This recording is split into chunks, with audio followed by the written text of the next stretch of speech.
American സ്വപ്നം കാണുന്നവർക്ക്, പ്രത്യേകിച്ച് ഉയർന്ന നിക്ഷേപത്തിലൂടെ ഗ്രീൻ കാർഡ് നേടാൻ ആഗ്രഹിക്കുന്ന ഇന്ത്യക്കാർക്ക് ഇപ്പോൾ പുറത്തുവരുന്ന വാർത്തകൾ അല്പം ആശങ്കയുണ്ടാക്കുന്നതാണ്. അമേരിക്കയുടെ ഇമിഗ്രേഷൻ വിഭാഗമായ USCIS പുറത്തുവിട്ട ഏറ്റവും പുതിയ മെയ് 26 വിസ ബുള്ളറ്റിൻ പ്രകാരം ഇന്ത്യക്കാർക്കുള്ള EB-5 വിസ വിഭാഗത്തിൽ വലിയ മാറ്റങ്ങൾ സംഭവിക്കാൻ പോവുകയാണ്. ഇതുവരെ ഇന്ത്യക്കാർക്ക് വളരെ വേഗത്തിൽ ലഭിച്ചുകൊണ്ടിരുന്ന ഈ നിക്ഷേപ വിസയിൽ ഇനി മുതൽ കാലതാമസം ഉണ്ടായേക്കാമെന്ന ഔദ്യോഗിക മുന്നറിയിപ്പാണ് ലഭിച്ചിരിക്കുന്നത്. എന്താണ് ഈ മുന്നറിയിപ്പ്? ഇത് നിങ്ങളുടെ ഗ്രീൻ കാർഡ് സ്വപ്നങ്ങളെ എങ്ങനെ ബാധിക്കും? ഇതിനെ മറികടക്കാൻ എന്ത് ചെയ്യണം? ബിസിനസ് സ്റ്റാൻഡേർഡ് റിപ്പോർട്ട് ചെയ്ത ഈ വാർത്തയുടെ ആഴത്തിലുള്ള വിശകലനം നമുക്ക് പരിശോധിക്കാം. വിശദാംശങ്ങളിലേക്ക് കടക്കുന്നതിന് മുൻപ് എന്താണ് EB-5 വിസ എന്ന് ലളിതമായി മനസ്സിലാക്കാം. ഇമിഗ്രന്റ് ഇൻവെസ്റ്റർ പ്രോഗ്രാം എന്നാണ് ഇത് അറിയപ്പെടുന്നത്. അമേരിക്കയിലെ ഒരു പുതിയ ബിസിനസ് സംരംഭത്തിൽ നിശ്ചിത തുക നിക്ഷേപിക്കുക എന്നതാണ് ഇതിന്റെ പ്രധാന നിബന്ധന. നിലവിൽ ഇത് $8 ലക്ഷം മുതൽ $10,50,000 വരെയാണ്.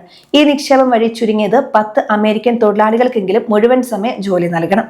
അതുപോലെ നിക്ഷേപകൻ, പങ്കാളി, 21 വയസ്സിന് താഴെയുള്ള അവിവാഹിതരായ മക്കൾ എന്നിവർക്ക് ഗ്രീൻ കാർഡ് ലഭിക്കും. മറ്റ് വിസകളെ അപേക്ഷിച്ച് വിദ്യാഭ്യാസ യോഗ്യതയോ തൊഴിൽ അനുഭവമോ ഇതിന് നിർബന്ധമില്ല എന്നതാണ് ഇതിന്റെ പ്രത്യേകത. അതുകൊണ്ട് തന്നെ ഇന്ത്യയിലെ സമ്പന്നരായ പ്രൊഫഷണലുകൾക്കും ബിസിനസ്സുകാരും വലിയ തോതിൽ ഈ വഴി തിരഞ്ഞെടുക്കുന്നുണ്ട്. അമേരിക്കൻ സ്റ്റേറ്റ് ഡിപ്പാർട്ട്മെന്റ് നൽകിയ മുന്നറിയിപ്പ് ഇന്ത്യയെ സംബന്ധിച്ചിടത്തോളം നിർണായകമാണ്. ഇതിലെ പ്രധാന പോയിന്റുകളാണ് ഇനി പറയാൻ പോകുന്നത്.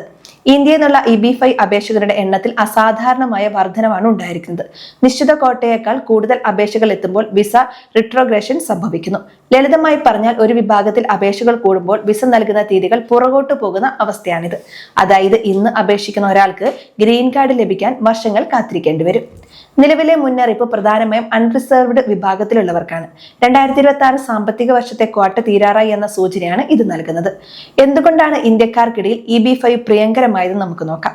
സാധാരണ IT പ്രൊഫഷണലുകൾ ഉപയോഗിക്കുന്ന EB-2, EB-3 വിഭാഗങ്ങളിൽ ഇന്ത്യക്കാർക്ക് ഗ്രീൻ കാർഡ് ലഭിക്കാൻ പതിറ്റാണ്ടുകൾ കാത്തിരിക്കണം. ഇത് ഒഴിവാക്കാൻ പലരും പണം മുടക്കി EB-5 ആണ് തിരഞ്ഞെടുക്കുന്നത്. 2022 EB-5 reform and integrity act പ്രകാരം അമേരിക്കയിൽ നിലവിലുള്ളവർക്ക് ഒരേ സമയം നിക്ഷേപവും ഗ്രീൻ കാർഡ് അപേക്ഷയും സമർപ്പിക്കാം. ഇതവർക്ക് പെട്ടെന്ന് ജോലി ചെയ്യാനുള്ള അനുമതിയും യാത്രാ അനുമതിയും നൽകുന്നുണ്ട്. റിപ്പോർട്ടുകൾ പ്രകാരം 2022 ഏപ്രിൽ മുതൽ 2025 ജൂലൈ വരെ ലോകമെമ്പാടും സമർപ്പിക്കപ്പെട്ട 13,520 EB-5 അപേക്ഷകളിൽ 22% ഇന്ത്യയിൽ നിന്നാണ്. ചൈനയ്ക്ക് തൊട്ടു പിന്നിൽ 2ാം സ്ഥാനത്താണ് ഇന്ത്യ. നിലവിൽ ഇന്ത്യ കറന്റ് ആണെങ്കിലും ജൂൺ അല്ലെങ്കിൽ ജൂലൈ മാസത്തോടെ ഒരു കട്ട് ഓഫ് ഡേറ്റ് വരാൻ സാധ്യതയുണ്ടെന്ന് ഇമിഗ്രേഷൻ ഉദ്യോഗസ്ഥരും വിലയിരുത്തുന്നുണ്ട്.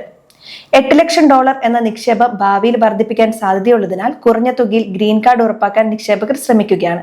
ബിസിനസ് സ്റ്റാൻഡേർഡ് റിപ്പോർട്ട് പ്രകാരം 2 തരം റിസ്കുകൾ നിക്ഷേപകർ നേരിടുന്നുണ്ട്.